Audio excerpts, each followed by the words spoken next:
Welcome to our deep dive into the psychology of persuasion. We're exploring a book with a very intriguing title, Et rôle et si j'obtenais ce que je veux, Ah, yes. which translates roughly to, what if I could get what I want? Yeah. I mean, who wouldn't want to master that? Today, we're going to unpack some common communication pitfalls and discover a fresh approach to getting buy-in from others. It's certainly a skill we could all benefit from honing, wouldn't you say? Absolutely. This book in particular takes a fascinating approach by focusing on the dynamics of commitment. And that's what makes this deep dive particularly interesting for you. We're not talking about sneaky tricks or manipulation, but a way to connect more genuinely and reach agreements that truly stick. The book cleverly contrasts two common but often ineffective approaches, Right. aggressive persuasion and manipulative seduction, and then offers a third way. That draws from the psychology of commitment. It even uses a real-life example of a couple clashing over vacation plans to illustrate how these concepts play out. Yes, that vacation scenario is quite relatable. It highlights how these communication patterns show up in everyday life and how we can shift them for better outcomes. Okay, let's start by acknowledging that feeling we've all experienced, that wall of resistance. When you're trying to convince someone of something, whether it's getting your child to tidy their room or negotiating a big project at work, that pushback can be frustrating. It's easy to fall into those default reactions the book talks about, right? It certainly is. The book argues that our instinctive responses often backfire, leading to more conflict than agreement.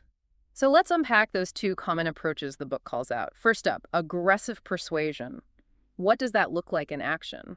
Think of it as pushing your point, perhaps using forceful language, which almost instantly triggers pushback. It's like that parent dictating rules to a teenager.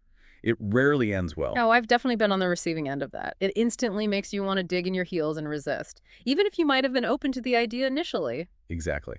And then there's the flip side, manipulative seduction. Ooh, that sounds a bit more subtle, but equally problematic, I imagine. It certainly can be. Think of it as trying to sweet talk, guilt trip, or subtly coerce someone into agreeing, like trying to butter someone up before asking for a big favor. So instead of being direct, it's more about veiled attempts to influence the other person's decision. Precisely. The book argues that both of these approaches might yield short-term compliance, but they ultimately erode trust and can damage relationships in the long run. To illustrate this, the book introduces us to a couple, Alexandra and Margot, who are trying to decide on a vacation destination. Ah, the classic vacation debate. Everyone can relate to that. Absolutely. So picture this.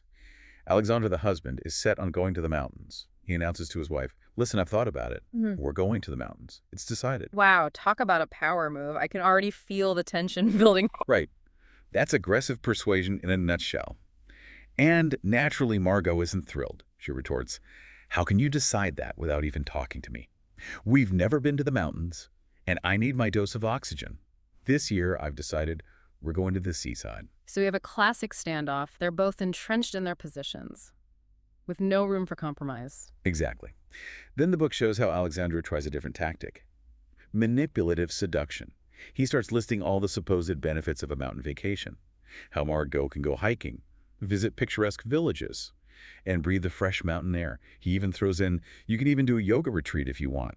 Ah, I see what he's doing. He's trying to make the mountain sound appealing by tailoring the benefits to what he thinks she wants. Right.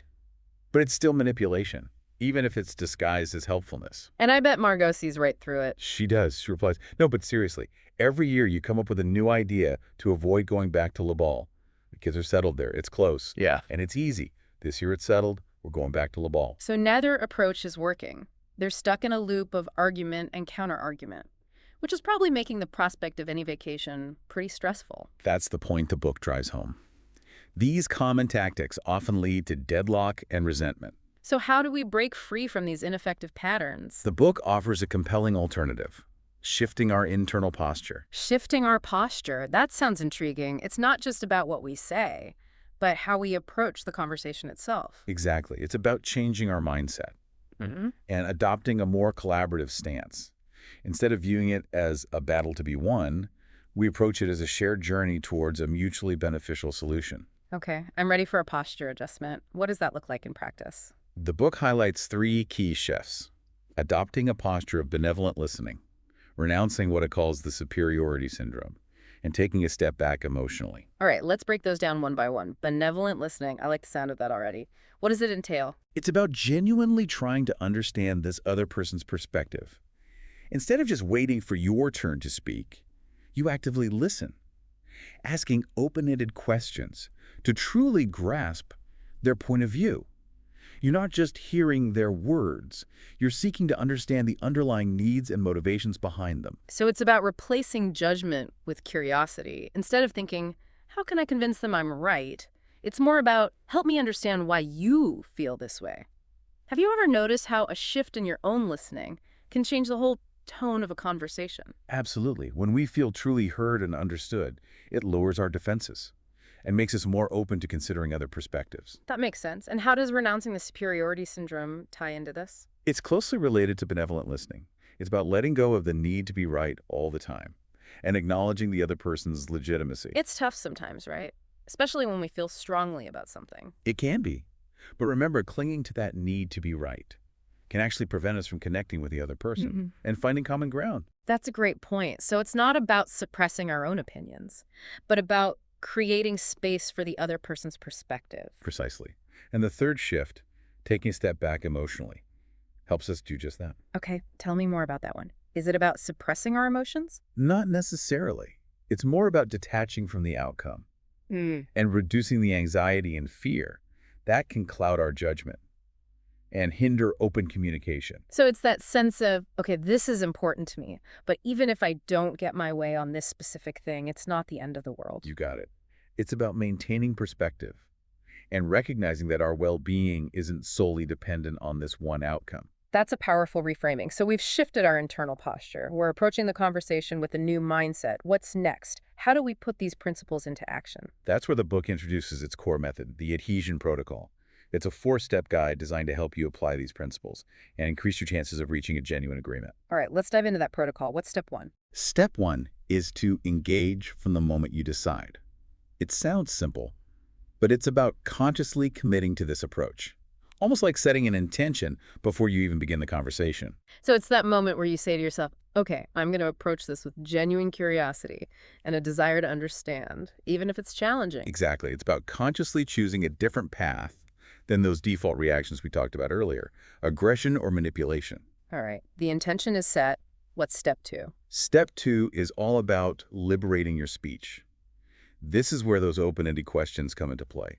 Instead of making statements or jumping into solutions, you ask questions that encourage the other person to express their needs, motivations, and concerns openly. So instead of saying, you never help around the house, we might ask, what are your thoughts on how we divide household chores? That's a great example. Or in that vacation scenario, instead of Alexandra dictating the destination, he could ask Margot, what are you hoping to get out of this year's vacation? So it's about inviting a dialogue rather than issuing a decree. I like that. It feels less like a confrontation and more like a collaborative exploration. Exactly. And notice how these questions are designed to uncover underlying needs, not just superficial preferences. So instead of arguing about mountains versus seaside, Alexandra could ask Margot, what kind of experience are you hoping to have on vacation? Or what are your biggest concerns about traveling to a new place? Those are fantastic examples. I can already see how that would shift the dynamics of the conversation. It's about moving away from a win-lose mentality towards a space of shared understanding. You got it. And that leads us to step 3. We left off with step 2 of the book's adhesion protocol, which encourages us to liberate your speech. It's about asking those open-ended questions to truly understand the other person's perspective before launching into our own arguments. It's about moving from a mindset of, I need to convince you, to a mindset of, I want to understand you. And once we've set that intention and open the dialogue, what's next? Step 3 is all about building momentum and creating a sense of collaboration. The book calls this reinforce engagement with preparatory acts. Oh, yes, I remember this one. It's about getting those mini yeses along the way, those small points of agreement that make the final yes feel much more natural. That's a great way to put it. You're essentially laying the groundwork for a collaborative decision-making process. Have you ever noticed how agreeing to smaller requests can make you more open to a larger one? That's the principle at play here. Exactly. And it's not about tricking the other person. It's about finding genuine points of agreement and building upon them So instead of diving straight into the big ask, we sprinkle in those smaller points of agreement, things the other person is likely to say yes to. It's like building a bridge to that final yes, one step at a time. That's a great analogy. Yeah. And these yeses don't even need to be directly related to the final decision. They can be about shared values, principles, or even just acknowledging the validity of the other person's feelings. So how might this play out in a real conversation? Let's say you're trying to get your teenager to clean their room.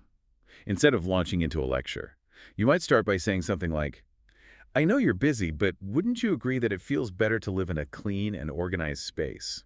Or, it's important to take care of our things, wouldn't you say? It's interesting how simply reframing the request can shift the whole energy of the interaction. Instead of it feeling like a demand, it becomes an invitation to collaborate. Exactly. And once you've got a few of those mini yeses under your belt, the final agreement feels much less like a concession and more like a natural next step. Okay, we've set the intention, we've opened the dialogue, and we've built some momentum with those mini yeses. What's the final step in this adhesion protocol? Step 4 is all about ensuring free and informed choice. This step is crucial for establishing genuine buy-in and lasting commitment. I imagine this is where respecting the other person's autonomy comes into play. It's about ensuring they feel empowered to make a decision. That truly aligns with their needs and values. You've got it. It's about presenting options, not ultimatums. And it's about using language that empowers rather than coerces. So going back to our vacation scenario, how does Alexandra ensure Margot has that sense of free choice when it comes to making a decision?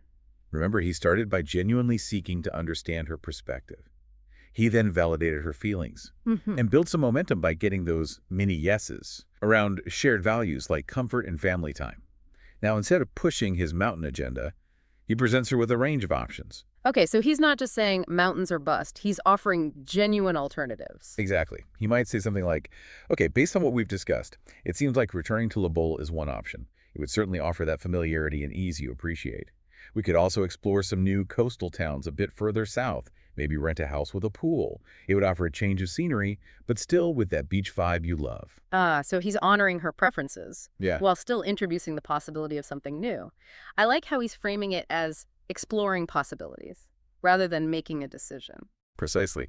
And then he might add, and just to throw it out there, there are some incredible family-friendly resorts in the mountains. I know they might not have been on your radar before, but these places have everything. Kids clubs, amazing pools, spas for you, and even some beautiful hiking trails if you're feeling adventurous.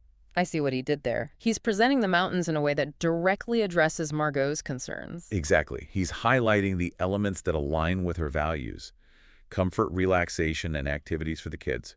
And instead of pushing for an immediate decision, he might end by saying, what are your initial thoughts on these options?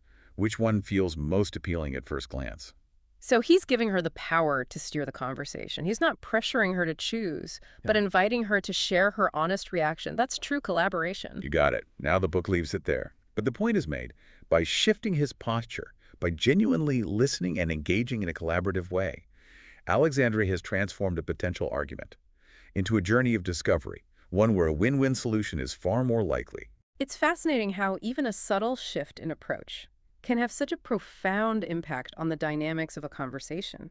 Instead of it feeling like a battle of wills, it becomes a shared exploration. Exactly. And this adhesion protocol isn't just limited to vacation planning.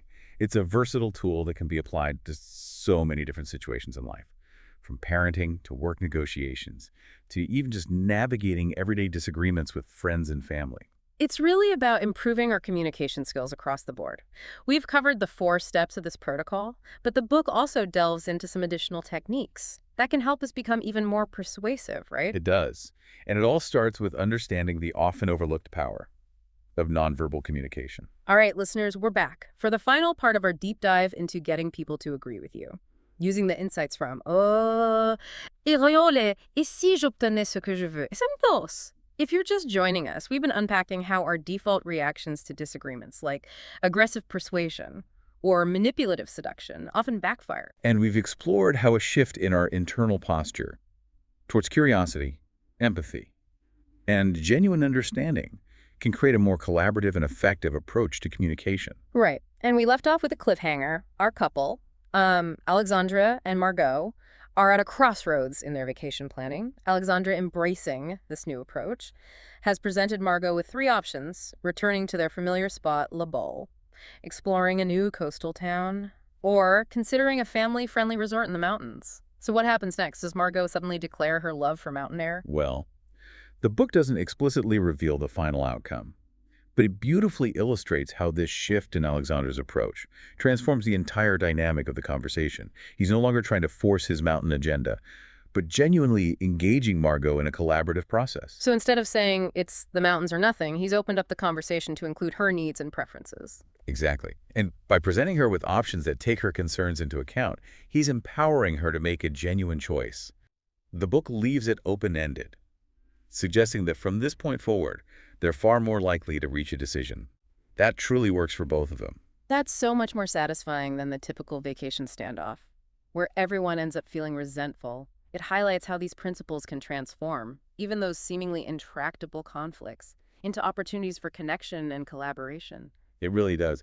And you know what strikes me as particularly insightful is that this approach isn't just a set of techniques, it's a fundamental shift in how we view communication itself. It's about moving away from that win-lose mentality, And embracing a more collaborative approach, where everyone feels heard and respected. exactly. It's about recognizing that we're all on the same team, and that by working together, we can find solutions that benefit everyone involved. This deep dive has been so insightful. I feel like I've gained a whole new toolkit for navigating those tricky conversations in my own life. For our listeners who are eager to put these principles into practice, what are some key takeaways they can implement right away? Well, first and foremost, remember that it all starts with that internal shift. Before even entering a conversation, take a moment to check in with yourself.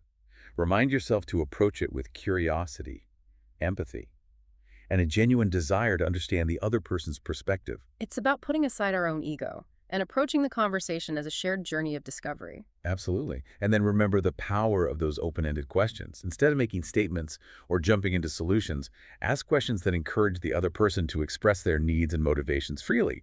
Questions like, what's important to you in this situation? Or what are your thoughts on, can really open up the dialogue. Those questions invite a much richer and more nuanced conversation than simply stating our own opinions or demands. Right. And once you've gained a deeper understanding of their perspective, don't forget the power of those many yeses. Look for opportunities to create small points of agreement along the way.